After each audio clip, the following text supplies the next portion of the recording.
এই পাশের বাড়ির ভাবির ছেলে হয়েছে, তার চেহারার সাথে তোমার এত মিল কেন? দেখো, আমারে সন্দেহ করবা না, আমি কিন্তু ভাবির ধারে কাছেও যাই নাই। আরে তোমারে সন্দেহ করতেছি না, ভাই 2 বছর ধরে বিদেশ, ভাবির বাচ্চা হইলো কি করে? এখন ডিজিটাল যুগ, অনলাইনে কত কিছু হয়।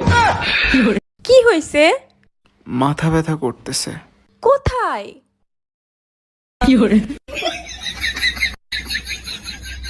বাবু, তুমি যদি দেখতে পেতে জানতে পারতে আমি কত সুন্দরী। ও আবার সুন্দর বলছে? হ্যাঁ, তুমি যদি সুন্দর হইতে তাহলে যারা দেখতে পায় তারা কি আমার জন্য তোমাকে ছেড়ে দিত? হ্যাঁ, শোনো, আমি কানা হতে পারি কিন্তু অত বোকা না। হ্যাঁ, যাইতেছস? তোর মার হাঙ্গা খাবার গেছিলাম। কি কইলি তুই? তোর মার হাঙ্গা খাবার গেছি। একটা দেখছ যা হাজারে কথা কবি, একটা দশর মার একটা গালগুল ফাড়াইলাম। তোর আমিও দেন একটা, আমারও আট আছে। এই তুই এত বেদব হইছিস কবে তেরে? হ্যাঁ, বেদব কি? বেদব কি মানে? এই যে চাচি, চাচা কোনে গেছে? বাবা, তোমার চাচা তো বিদেশে গেছে, 1 বছর পরে আইবো। ভাবি, আপনি কোনো টেনশন করেন না, যদি কিছুর দরকার পড়ে আমাকে একবার কইবেন, আমি কইতরে নাগাল উড়ে আসমু। আমার চেহারা যখন এতই খারাপ, তা দেখে শুনে একটা নায়িকারে বিয়ে করতে আমারে বিয়ে করছিলা কেন? মা পছন্দ করছে তাই তোমারে বিয়ে করছি, তা নাহলে তোমার মতো মোটা মেয়েরে কে বিয়ে করে? 1 মিনিট, আমার ওজন মাত্র 50 কেজি, আমি মোটা হইলাম কোন দিক থেকে? দেখো, আমি তোমার শরীর নিয়ে কথা বলিনি, আমি বলছি তোমার মাথা মোটা।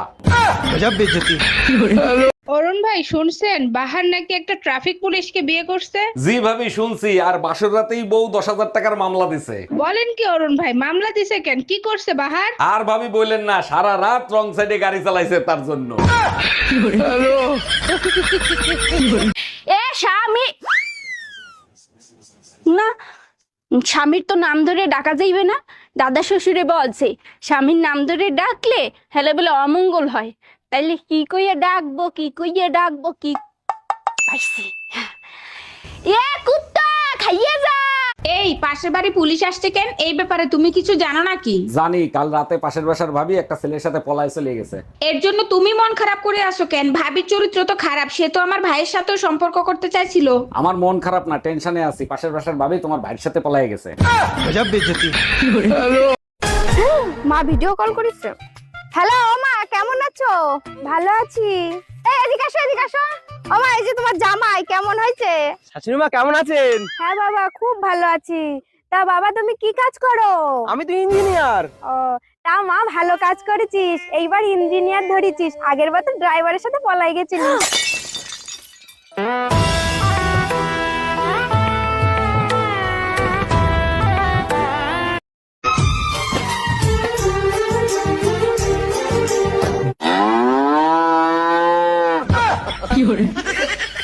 এই, তুমি ঘুমাচ্ছ কেন?